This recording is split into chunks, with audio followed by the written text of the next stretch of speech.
পারে, যেটা আমরা কেন ঠেলে ফেলা? বন্ধুরা আইটেম মণ্ডপের ভেতরে আছে, আর ভেতরে এসে একটা অভিযোগ আছে এনারা নাকি সবাইকে ঠেলে ঠেলে বের করে দেয়, মেরে মেরে বের করে দেয়। তো আপনারা এভাবে কেন মেরে মেরে ঠেলে বের করে দেন বলুন? এর জন্য আমাদের এটা করতে হবে, ভিড় জমে গেলে আপনারা নাকি মেয়েদের টার্গেট করে করে যারা রিলস বানাতে আসে তাদের ধাক্কা মেরে বের করে দেন।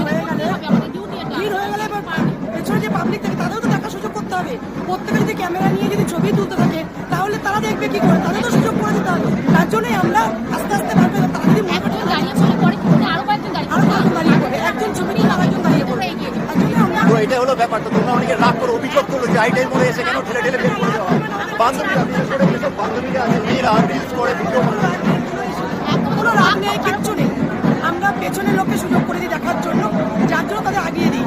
এবার ভিড়ের মধ্যে ঠেলাঠেলি একটু হতেই পারে, যেটা আমরা কেন ঠেলে ফেলা? তো এটাই হলো ব্যাপার। বন্ধুরা তোমরা তাদের ভিডিও শেয়ার করো, অনেক মেয়ে বান্ধবী আছে যারা কিন্তু রিলস